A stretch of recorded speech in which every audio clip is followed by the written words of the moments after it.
आज की वीडियो हम लोग कक्षा 12 की गणित का अध्ययन करेंगे। इकाई एक था संबंध तथा फलन, जिसके दो भाग थे। पहला वाला भाग था संबंध तथा फलन, दूसरा वाला भाग था प्रतिलोम त्रिकोणमिति फलन। और इकाई दो था बीजगणित, जिसके दो भाग थे। पहला वाला भाग था आव्यूह और दूसरा वाला भाग था सारणिक। इकाई तीन है कलन, जिसके 5 भाग हैं। पहला वाला भाग है सतता तथा अवकलनीयता, दूसरा वाला भाग है अवकलनों के अनुप्रयोग, तीसरा वाला भाग है समाकलन, चौथा वाला भाग है समाकलनों के अनुप्रयोग, पांचवा वाला भाग है अवकल समीकरण। कलन वाले लेसन से पेपर में जो है 44 अंक के क्वेश्चन पूछे जाते हैं, जो कि किसी इकाई से पेपर में पूछे जाने वाले सबसे ज्यादा अंक हैं। कलन का जो पहला वाला भाग है सत्ता तथा अवकलनीयता। आज सत्ता तथा अवकलनीयता वाले लेसन में जितने भी सूत्र प्रयोग होते हैं, उन सभी महत्वपूर्ण सूत्रों को हम लोग जानेंगे। चलिए देखते हैं। अवकलन का प्रतीक। अवकलन का जो प्रतीक होता है वो dy/dx होता है।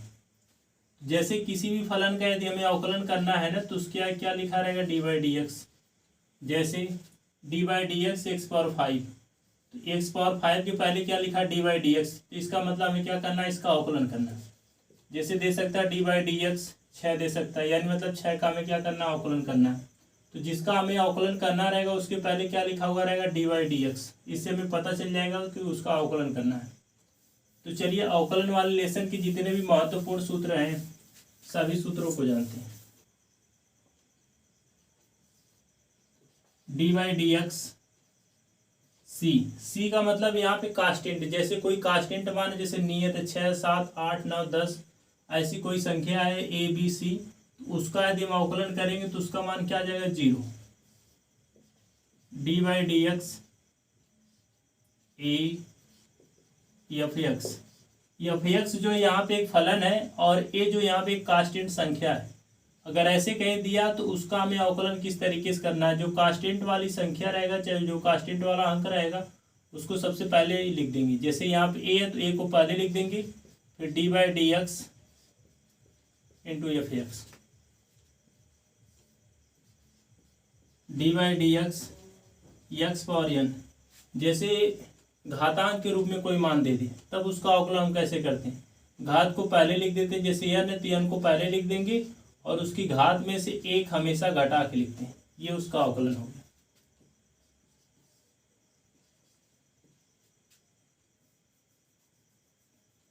यदि y बराबर u + v, u और v यहाँ पे दो फलन है, दोनों के बीच में यदि प्लस रहेगा तो उसका हम अवकलन कैसे करेंगे, dy/dx। जैसे y के आगे आप dy/dx लगा देंगे, y को वैसे नोट कर लेना, यानी मतलब इसके भी आगे dy/dx लगा देंगे, इसके भी आगे dy/dx plus dy/dx v।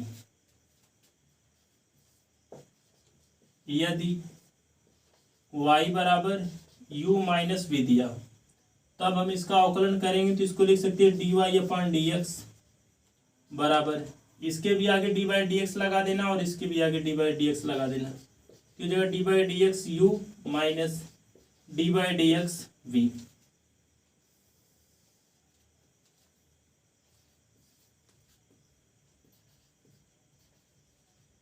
dy/dx e⁴x का अवकलन वही होता है dy/dx log e⁴x, इसका अवकलन होता है 1/x। dy/dx a⁴x, इसका अवकलन होता है a⁴x × log e⁴a। dy/dx log a⁴x, इसका अवकलन होता है 1/x log a⁴e। dy/dx sin x का अवकलन होता है cos x। dy/dx cos x का अवकलन होता है minus sine x. D by d x tan x। tan x का अवकलन होता है sec square x. D by d x sec x. Sec x का अवकलन होता है sec x into tan x।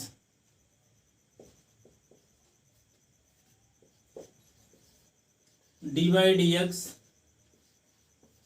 काट x.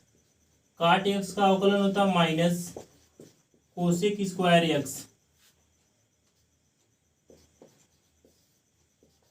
D by d x cosec x.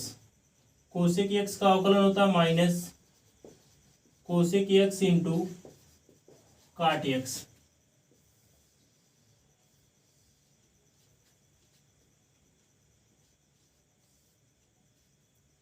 यदि y बराबर u इंटू वी दिया, जैसे दो फलन यदि गुणनफल के रूप में दिया है तब उसका हम अवकलन किस तरीके से करेंगे, उसके लिए इसका सूत्र हो जाएगा d y upon d x बराबर, जो पहला वाला फलन रहेगा सबसे पहले उसको आपको नोट कर लेना है, फिर आपको डी बाई डी एक्स का चिन्ह लगा देना है, फिर आपको v लिख देना है, यानी मतलब जो दूसरा वाला फलन है उसको लिख देना है।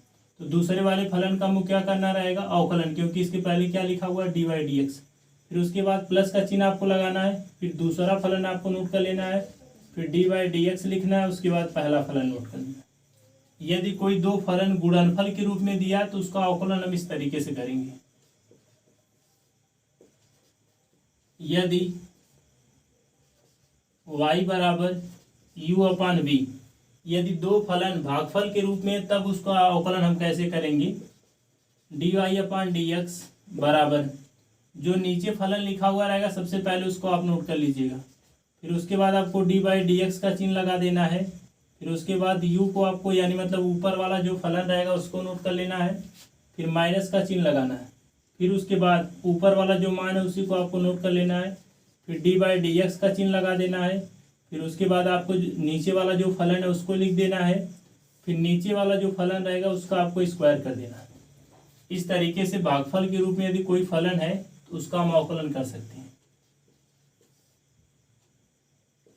डी बाई डी एक्स यदि इनवर्स के रूप में मान दिया हो तब उसका हम अवकलन कैसे करेंगे, जैसे दे दे साइन इनवर्स एक्स, इसका जो अवकलन का सूत्र होता है वो होता है 1/√1 minus x square.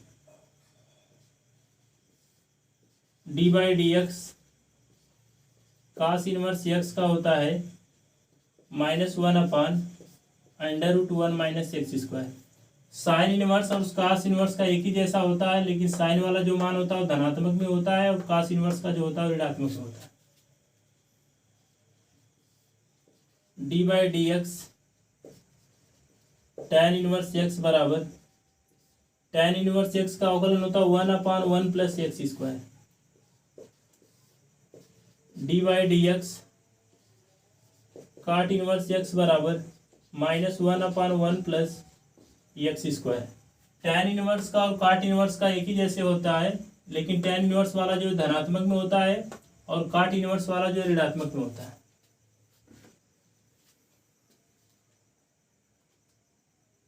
D by d x sec inverse x बराबर होता है 1/x√x² -1। D by d x cosec inverse x बराबर -1/x√x² -1। अवकलन जो है एक बार भी होता है, दो बार भी होता है, तीन बार भी होता है।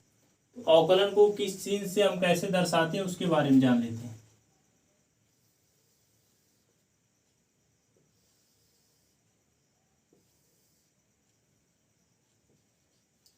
मूल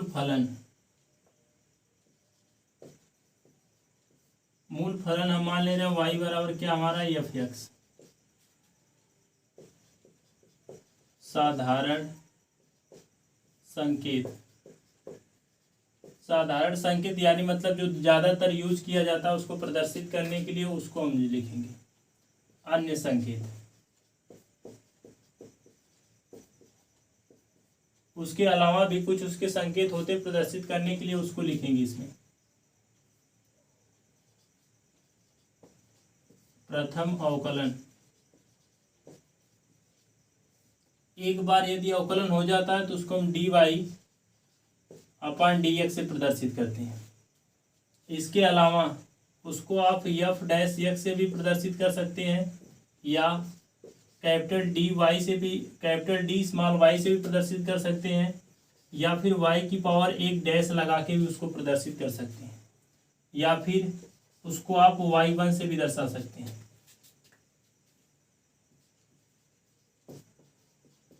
द्वितीय अवकलन, यदि 2 बार अवकलन किया गया तब उसको आप कैसे प्रदर्शित करेंगे? dy dx dy upon dx, ऐसे इसको आप दर्शा सकते हैं। या फिर जब इसका आप दोबारा अवकलन करेंगे तो इसको आप लिख सकते हैं d square y upon d x square. और इसका जो अन्य चिन्ह होता है जिसके द्वारा इसको हम प्रदर्शित करते हैं, एफ की पावर 2 डैश एक्स ऐसे लिख के दर्शा सकते हैं, या फिर इसको डी स्क्वायर वाई से प्रदर्शित कर सकते हैं, या फिर वाई की पावर 2 डैश से दर्शा सकते हैं, या फिर y2 से इसको दर्शा सकते हैं। इतने चिन्ह होते हैं जिसके द्वारा उसको हम प्रदर्शित कर सकते हैं। एक अवकलन होता है जो प्रथम सिद्धांत के द्वारा होता है। प्रथम सिद्धांत से अवकलन, अवकलन और अवकलज दोनों एक ही होता है। इसका जो सूत्र होता है dy अपॉन dx बराबर limit h tends to f x plus h minus f x upon h. इसके अलावा कुछ लाग वाले जो है ना महत्वपूर्ण सूत्र है 2-3, उसको भी हम लिखते रहे।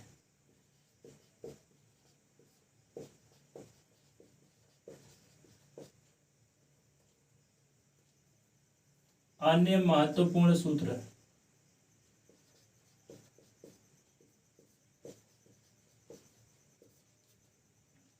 जैसे दिया हो log m की पावर n, तो n को आप पहले लिख सकते हैं, इसको लिख सकते हैं n log m। यदि कहीं दिया हो log m इंटू n, इसको आप लिख सकते हैं log m plus log n। जब अवकलन हम लोग करेंगे ना तो उसमें ये सूत्र यूज करना पड़ेगा, कहीं कहीं मिलेगा ऐसा अवकलन करने के लिए। log m अपॉन n, इसको आप लिख सकते हैं log m minus log n। यदि वीडियो आपको अच्छा लगा हो तो हमारे चैनल को आप सब्सक्राइब कर दीजिएगा। वीडियो देखने के लिए आप सभी लोगों का धन्यवाद।